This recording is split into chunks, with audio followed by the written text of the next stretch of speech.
정석일 매니저입니다. 자, 제가 오늘 이제 세 번째 순서로 종목 소개를 좀 해드릴 거고, 제가 준비한 한마디는 오늘 바닥권 반등 기대 종목입니다. 최근 증시가 좀 불안한 이제 흐름들을 좀 보여주고 하다 보니까 상대적으로 좀 바닥권에서 안정적으로 흘러가고 있는 종목들의 관심도가 또 높아지고 있는 시점이다. 이렇게 좀 볼 수가 있겠고요. 그래서 최근 들어서 좀 바닥권에서 좀 횡보를 좀 하면서 좀 흐름들을 좀 잘 잡고 있는 오늘 종목을 한 종목 준비를 해봤으니까 잠시 후에 한번 확인을 좀 해보시길 바라겠습니다. 자, 그럼 일단 종목 리뷰 한번 들어가 보도록 할 텐데요. 첫 번째로는 저기 효성중공업부터 한번 잠깐 볼게요. 효성중공업이 최근에 한번 이제 눌림을 받았다가 지금 다시 한번 상승하는 좀 흐름들을 소폭 좀 보여주고 있는 상황입니다. 그래서 효성중공업은 오늘 올라가는 이유를 보게 되면 이제 전력 인프라 관련된 종목들 그리고 신재생 에너지 관련된 종목들이 다시 한번 움직임을 좀 보여주고 있는데 그와 같이 이제 효성중공업도 상승 중이라고 이제 보시면 됩니다. 그래서 이미 뭐 제가 좀 하단에서 매수 편입을 해서 충분히 좀 가격대까지 올라온 상태이지만 이 종목은 제가 리뷰를 해드리면서도 충분히 더 갈 수 있는 종목이기 때문에 한 번씩 눌림이 나올 때 다시 볼만한 종목이다라고 설명을 좀 해드렸죠. 그래서 이런 식으로 눌림 이후에 다시 올라가고 있는 모습인데 지금 태양광이나 뭐 풍력 이런 신재생 에너지들이 최근에는 조금 조정을 좀 보이긴 했지만 아직 전 세계적으로 투자는 계속 이어지고 있다라고 좀 보시면 됩니다. 그래서 이런 신재생 에너지의 좀 전환들이 좀 여전히 진행이 되면서 관련해 가지고 이런 전력 인프라도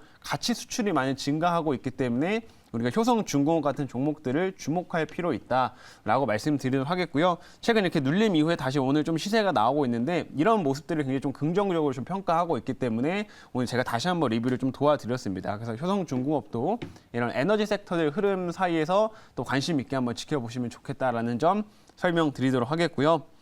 자, 그리고 두 번째로는 어제 편입했던 아진산업 좀 보도록 할게요. 자, 아진산업은 어제 제가 이제 편입을 좀 하고 이 종목도 사실상 뭐 그렇게 뭐 시세가 크게 나오지 않았던 구간에서 즉 약간 바닥권에서 움직이고 있는 이 구간일 때 제가 편입을 한 종목이다라고 좀 보시면 됩니다. 그래서 자동차 이제 부품 관련된 업체이기 때문에 제가 최근에 이제 환율 상승에 따른 수혜를 좀 받을 수 있다라고도 말씀을 해드렸고 요즘에 이제 현대차가 결국에는 이제 인플레이션 감축 법안에 이제 이게 수정하는 내용들이 좀 당장은 어렵기 때문에 선택을 한 게 미국의 공장을 더 빨리 짓는 이 방식을 좀 선택을 하고 있다라고 말씀드렸죠. 그래서 아진산업은 이미 미국의 법인이 진출을 해 있고 계속해서 미국 쪽에 투자를 계속 확대하고 있는 상태이기 때문에 현대차가 미국에서 더 생산을 좀 빠르게 공장을 또 확대한다고 하면 이 부분에 또 핵심적인 수혜를 받을 수 있는 종목이다라고 얘기를 해드렸습니다. 그래서 어제 편입하고 뭐 오늘도 소폭 조금 상승을 하면서 좋은 흐름 보여주고 있는데 아직 이제 보시는 것처럼 뭐 큰 거래를 붙이면서 시세가 나온 건 아니에요. 그래서 이 바닥권에서 안정적으로 움직이고 있는 이 구간일 때 우리가 한번 주목을 해야 된다라고 말씀드리겠고요. 오히려 거래가 실리면서 시세 한번 크게 나오게 되면 그때 한번 이제 팔고 나오는 죄송합니다. 그때 한번 팔고 나오는 전략으로 대응을 해주시면 되겠습니다. 제가 요즘에 장이 좀 안 좋아서 이제 방송에서 말을 많이 하다 보니까 이 방송 나올 때 가끔 목이 좀 이렇게 나가는 경우가 있습니다. 자, 그러면 이제 다음 마지막으로 한 종목 다시 볼게요. GKL까지 한번 좀 보겠습니다. 자, GKL까지 보시게 되면 자, 이 종목은 제가 이제 편입을 하고 사실 GKL이나 뭐 카지노 이런 쪽은 시장에서 많이 관심은 아직은 없어요. 그렇지만 그럼에도 불구하고 우리가 앞으로 좀 중장기적인 관점에서도 메리트가 있는 업체이기 때문에 한번 관심을 봐야 된다, 관심 가져야 된다라고 설명을 드릴 텐데 GKL 같은 경우에는 최근에 이제 우리나라 정부에서도 이제 해외 입국자들 관련해가지고 코로나 검사를 이제 폐지하는 쪽으로 이제 진행이 됐죠. 그래서 오히려 이제 관광객이 더 증가하면서 이 카지노 쪽에 영업이익이 계속 좋아지는 구조로 갈 거다라는 점을 좀 말씀을 좀 해드렸고요. 그리고 이제 요즘에 카지노 업체들이 한동안 이제 영업을 못 하다 보니까 실적이 안 좋았는데 영업을 재개한 지가 얼마 안 됐기 때문에 다른 리오프닝이나 이런 관련된 즉 코로나로 피해를 봤던 업종들하고 좀 비교해서 앞으로 좋아질 여력이 훨씬 더 많은 섹터라고 말씀을 해드렸습니다. 그래서 좀 안정적으로 이렇게 주가가 올라가고 있으니까 이런 카지노 업체들도 한번 관심 있게 지켜보시면 좋을 것 같습니다. 자, 그럼 오늘 이렇게 세 종목 리뷰를 좀 도와드렸고요. 이제 제가 새로 편입할 종목 말씀드려 보도록 하겠습니다. 자, 오늘 좀 바닥권에서 좀 안정적으로 흘러가고 있는 종목 준비를 해봤고, 자, 현재가는 자, 현재가는 38,350원. 종목명은 디어유라고 하는 종목입니다. 자, 지금 딱 차트 보시면 아시겠지만 이미 충분한 조정을 좀 거치고 좀 장기간의 이제 박스 옆으로 좀 횡보를 좀 하면서 이런 식으로 안정적인 움직임들, 즉 바닥권에서 안정적인 흐름들을 좀 보여주고 있는데 이제 충분한 좀 바닥권에서 횡보 기간들을 거쳤기 때문에 좀 상승에 대한 기대를 좀 가질 수 있는 시점이다라고 말씀드리고 실제로 사업 측면에서도 하반기 개선될 여력들이 지금 큰 종목 중 하나이기 때문에 앞으로가 좀 더 기대가 되는 종목이다라는 점 말씀드립니다. 그래서 이 종목도 마찬가지로 바닥권에서 안정적으로 움직이고 있을 때 미리 한번 좀 편입을 하자라는 관점으로 말씀드리도록 할 테니까요. 한번 주목을 해보시길 바랍니다. 자, 그러면 오늘 이 디어유에 대한 자세한 내용은 제가 준비한 자료 보면서 이제 말씀드리도록 할게요. 제가 물 한 잔 마시고 넘어가겠습니다. 자, 디어유라는 종목 한번 보도록 할게요. 자, 이 업체 사업부부터 좀 말씀을 드리면 이 업체는 이제 팬 플랫폼 서비스를 운영하고 있는 업체입니다. 그래서 팬 플랫폼 되게 생소하실 수가 있는데 쉽게 말하면 뭐 카카오톡 같은 하나의 이제 플랫폼이라고 이제 보시면 됩니다. 그런데 여기 안에서 팬들하고 이제 연예인들, 즉 소속 아티스트라고 직접적으로 이제 소통하는 채널이다 이렇게 좀 보시면 되고요. 그래서 이 디어유 같은 경우는 SM의 이제 자회사입니다. 그래서 SM 소속 가수라든지 그리고 JYP에도 협력을 하고 있기 때문에 JYP에 이제 소속되어 있는 가수들이 여기에 이제 들어와서 팬들하고 직접적으로 소통도 하고 뭐 사진도 올리고 하는 이런 하나의 플랫폼이다라고 좀 보시면 됩니다. 그래서 최근에 이제 많은 이제 팬들과 좀 소통하는 채널로서 좀 성장을 좀 빠르게 하고 있는 상태고요. 실제 요즘에 막 인터넷에 올라오는 사진들, 즉 연예인들의 사진들을 보게 되면 이런 식의 팬 플랫폼에서 나온 사진들이 굉장히 많습니다. 그만큼 점점 참여율이 많이 올라오고 있다는 점도 우리가 주목해야 될 포인트다 이렇게 말씀드릴게요. 자, 다음 화면 보도록 하겠습니다.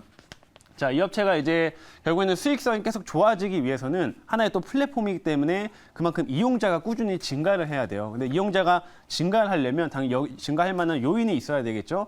근데 하반기에 이제 많은 아티스트들이 지금 월드 투어를 지금 진행하고 있습니다. 그래서 뭐 여기 사진에 있는 것처럼 트와이스 같은 경우도 이미 월드 투어는 끝낸 상태고 SM에 소속되어 있는 가수들 중에서 NCT라고 하는 이제 그룹이 있는데 그 그룹은 현재 지금 월드 투어를 진행 중이에요. 그래서 지금 내용들을 제가 몇 가지 찾아보니까 지금 전 세계에서 월드 투어를 진행하고 있는데 할 때마다 지금 다 매진이 되고 있는 상태입니다. 그만큼 인기가 많고 또 해외 쪽에서 이제 팬들에 대한 이런 그 충성도가 좀 높기 때문에 이런 아티스트들과 소통하기 위한 채널로서 계속 유입될 여력이 좀 크다 이렇게 좀 보시면 됩니다. 그러면 하반기에 점점 팬들이 증가하고 그다음에 이 디어유에서도 이제 신규 사업들을 계속 준비하고 있기 때문에 그런 점들과 더해서 이제 하반기에 좀 추가적인 성장성이 더 나올 수 있는 그런 종목으로 우리가 한번 집중하자라는 점 설명드립니다.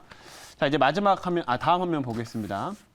다음은 디어유가 이제 보시면은 뭐 확장할 시장이 넓다 이런 식으로 이제 헤드라인 잡힌 게 있었는데 이게 무슨 내용이었냐면 중국과 관련된 내용입니다. 왜냐하면 디어유 같은 경우는 지금 중국에서 서비스를 좀 하고 있지만 좀 제한적인 서비스를 하고 있어요. 이제 애플의 그 앱스토어에서만 이제 이런 그 플랫폼을 다운받을 수가 있어가지고 조금 제한된 서비스를 좀 하고 있는데 이번에 4분기부터 중국에서도 안드로이드 마켓에다가 이 플랫폼을 이제 런칭을 좀 하게 됩니다. 그러면 중국에서도 이제 안드로이드를 좀 사용하는 이제 이용자들이 훨씬 많기 때문에 훨씬 더 많은 팬들의 유입이 더 기대를 해볼 수 있다라고 보시면 되고요.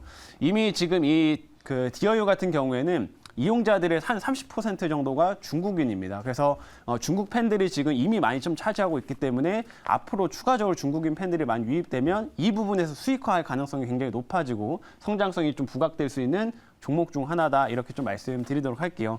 그리고 제가 자료는 없지만 마지막으로 한 가지 더 설명드리면 요즘에 뭐 인플레이션 때문에 계속해서 연준에서 긴축도 지속을 하고 있는 이런 상황인데 결국에는 이런 엔터사들 같은 경우 또 팬 플랫폼 같은 경우에는 역시나 뭐 직접적인 제품을 만드는 게 아니기 때문에 인플레이션 영향에는 거의 좀 제한적이다, 영향이 거의 없다라고 판단을 하시면 됐고 이 회사 자체, 이 사업 자체의 성장성에 우리가 좀 주목을 하자 이렇게 말씀드리겠습니다.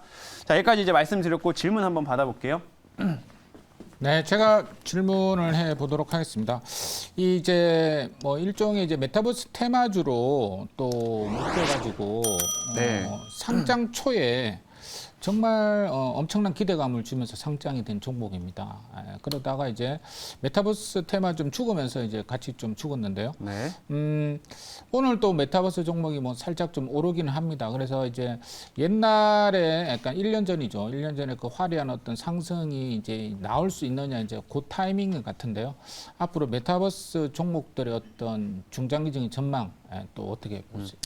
일단은 메타버스 관련주들이 사실 지금 주가가 많이 빠진 이유는 저는 이제 그 메타버스 관련된 사업이 아직은 실적으로 연결이 되는 데는 좀 한계가 있었기 때문에 좀 주가가 많이 빠졌다라고 좀 보고 있습니다. 근데 디어유 같은 경우에는 물론 이제 메타버스 쪽으로 이제 모멘텀도 엮여 있긴 하지만 다른 메타버스 관련된 업체들에 비해서는 실적이 안 찍힌 업체가 아닙니다. 실적은 오히려 더 잘 찍으면서 성장성이 계속 나오는 그 상태이기 때문에 메타버스 쪽 모멘텀이 굳이 아니더라도 이 본업의 성장으로 주가는 계속 올라갈 수 있다라고 좀 판단을 하고요.